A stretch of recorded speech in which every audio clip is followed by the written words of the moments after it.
Well, when Travis Brorsen moved to the dog-eat-dog world of Hollywood, he left some of his best friends behind in Perry, Oklahoma. Now, he's a reality TV star and America's top dog owner, all thanks to man's best friend and the lessons he learned while still a student.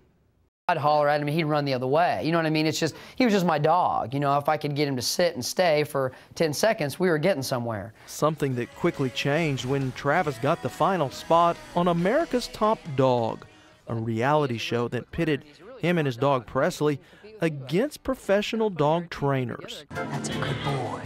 That's my good boy. That's my good poopers. Good boy.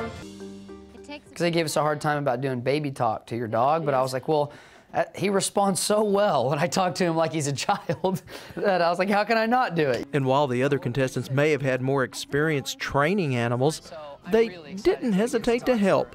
A complete novice like Travis trained Presley into a winner. You know, they like dogs so much that you could actually ask them questions like, oh, well, I'm having a hard time getting Presley to do this. And they don't think in terms of the competition. At that point, they think in terms of, well, I have all this information and I want you to know that I know it. Experience that we learned here at the K9 Lessons Travis learned well. The greatest American dog is Presley. After winning the grand prize, Travis put his fledgling acting career on hold to travel with Presley, visiting hospitals and schools around the country. And it really is amazing seeing people who aren't feeling well when they're around animals. You know, I'd always heard stories, but me not being a huge dog person, knowing a lot about them, I didn't know what kind of impact they could have on people. Back in his hometown of Perry, Oklahoma, Presley is certainly the star, while Travis visits with students on the dangers of drugs, urging them to avoid such pitfalls that could keep them from following their dreams. Life lessons Travis says he learned right here participating in the FFA. It wasn't until I moved to LA and actually did some things I looked back and thought, all those things I spoke about as a state FFA officer, you know, setting goals, you know, setting short-term goals, then long-term goals, you know, and not looking at the big picture before you figure out what to do on a day-by-day basis. Did I actually put, you know, my own speeches and my own advice to use? That Travis attributes for his success on the show and in life.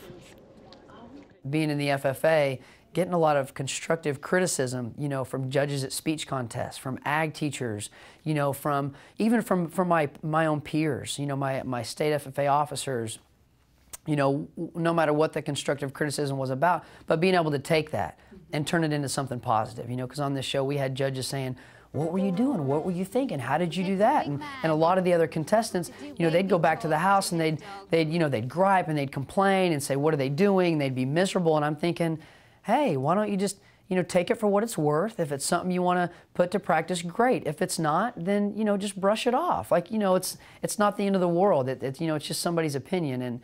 And that was really for me, you know, having that positive attitude, you know, which is something that the career tech really taught me, was that it can get you through anything. Well, Travis is back in Hollywood where he's landed some national commercials and says while he's enjoyed the celebrity he and his dog have attained, all his next auditions will be of the two-legged kind.